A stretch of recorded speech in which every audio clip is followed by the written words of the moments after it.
Schools across our state are on the front line for feeding students, often offering breakfast and lunch, even snacks. Two statewide organizations recently collaborated for the first time, hoping to uncover new ways to tackle food insecurity. Part of their plan? To make kids part of the solution. Lunchtime at Mount View School in Thorndike is boisterous and busy as students load up their trays and settle in to eat and socialize. What time is it? This is their school, this is their program, and we are here. They're our customers, so we want to make sure that we're offering what they want to eat and still stay within the regulations. It is an ongoing challenge for staff who plan menus to offer healthy food that kids will actually eat. Full Plates, Full Potential is a statewide nonprofit advocating to end childhood hunger in Maine. Jobs for Maine graduates places specialists in schools to mentor students and raise their aspirations. Yeah, puddings are for everybody. Last fall, they joined forces at 10 schools. They tapped the students themselves to come up with ideas that would get them excited about what was offered in their cafeteria. And we hadn't really had much of an opportunity to hear directly from kids and the students. And so this provided a really great and exciting opportunity for us to learn directly from the kids. And the kids responded. At each school, the students studied food insecurity and brainstormed ways to make food more accessible and appealing. Jobs for Maine graduate specialists helped. At Mount View, Kyle Story works with middle schoolers. And the thing that makes that so perfect with JMG is through our program, we already encourage strongly for our students to become leaders in their community and to step up, and we want their voice heard so that they can help be future leaders. So by bringing them in on this, it seemed to collaborate really well. The kids started by surveying their fellow students. What would they like to see on the menu? Perhaps more importantly, what would entice them to make healthy choices at breakfast and lunch?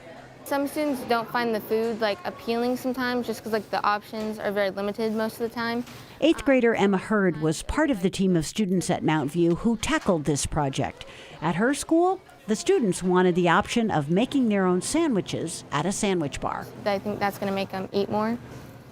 Because you can get a wrap or a sandwich, and I don't really know anyone who doesn't like any of those, so. Each school in the program will receive $5,000 to put the ideas to work. The day we were there, Mount View had received its check to purchase the new sandwich bar. The sandwich bar is going to be huge. That's what they want. The kids nowadays, they want the grab and go or the making their own sandwiches and salads. Sadly, they don't want meatloaf and potatoes like we grew up on and what our parents made for us. They want a food court setting, and that's what we're trying to do for our middle and high school kids. That's what we're trying to attain. The students at Mount View also learned that a big challenge in their cafeteria and cafeterias across the state is staffing. Adding new equipment would require more of the staff. Did the students see a solution for that challenge? They sure did.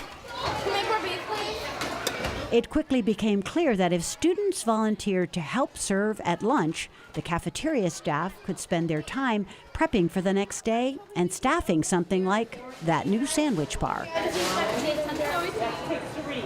Faith Roderick is a 6th grader at Mount View, happy to eat a quick lunch and skip recess so she can serve lunch to the elementary school kids.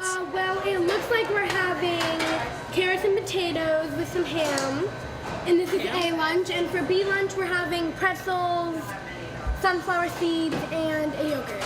And having the kids help us, and they come in and serve elementary lunch, it's amazing. They take charge. My staff doesn't even have to be involved. They can step right back. Faith, we call her our CEO because she takes charge. She gets the kids ready to go. She'll go out and recruit and make sure, oh, we need you in the kitchen. You need to come in and help serve lunch. They do a fabulous job.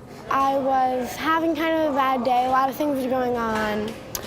And I kind of feel like whenever I have a bad day, I feel like helping and trying to make my day better by helping others and trying to make other people's day better as well. So I just came down here and I straight up went to the counter and asked, hey, can I help sometime? Seeing Faith in action, it wasn't long before her friends joined her behind the counter. It makes me feel kind of proud of myself. Learning to be part of that change is a really empowering thing, especially at this age with 7th and 8th graders. Yeah. It really inspires them to continue on with the success and be leaders in their community and take on more challenging roles as they get older. Now, the students really worked on the sustainability of their ideas, and the solutions at each school were different based on that school's needs. One school wanted to grow more food on site and will spend their money on greenhouses and growing beds. Another school wanted to expand access to food pantries and actually do a better job of advertising all that was already available on the school menu. This collaboration will happen again next year in 10 new schools.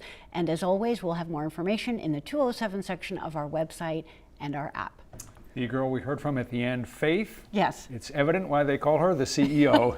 It was very evident. And I really hadn't been in a school cafeteria in a while, and I'd forgotten how much energy there is at lunchtime. Her energy is infectious. Wow. She did a great job.